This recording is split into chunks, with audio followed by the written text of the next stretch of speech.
When you work towards something greater than yourself, you find meaning, you find purpose.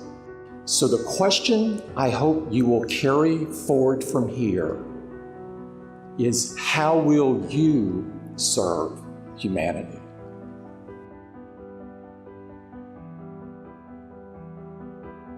Billions of people are leading healthier, more productive, more fulfilling lives. And if we are ever going to solve some of the hardest problems still facing the world today, everything from cancer to climate change to educational inequality, then technology will help us do it. But technology alone isn't the solution. And sometimes it's even part of the problem.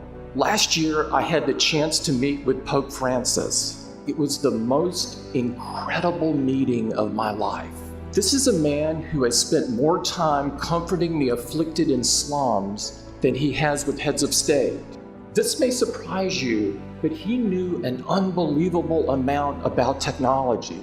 It was obvious to me that he had thought deeply about it, its opportunities, its risks, its morality. What he said to me at that meeting, what he preached really, never has humanity had such power over itself, yet nothing ensures that it will be used wisely, he has said.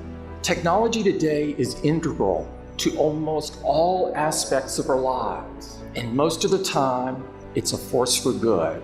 And yet the potential adverse consequences are spreading faster and cutting deeper than ever before.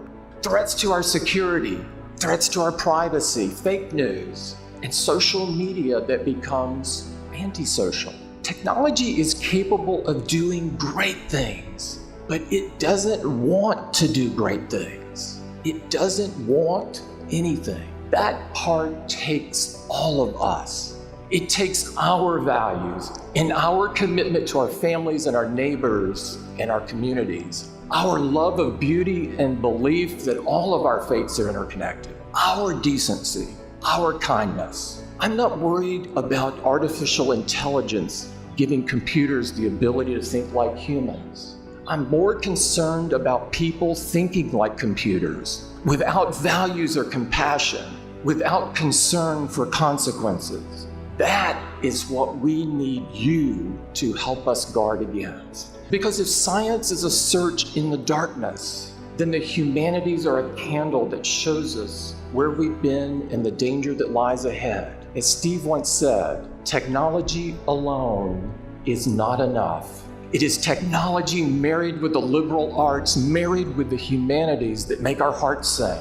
When you keep people at the center of what you do, it can have an enormous impact. It means an iPhone that allows a blind person to run a marathon. It means an Apple Watch that catches a heart condition before it becomes a heart attack. It means an iPad that helps a child with autism connect with his or her world. In short, it means technology infused with your values, making progress possible for everyone. Whatever you do in your life, we must infuse it with the humanity that each of us is born with. That responsibility is immense, but so is the opportunity. I'm optimistic because I believe in your generation, your passion, your journey to serve humanity. We are all counting on you. There is so much out there conspiring to make you cynical.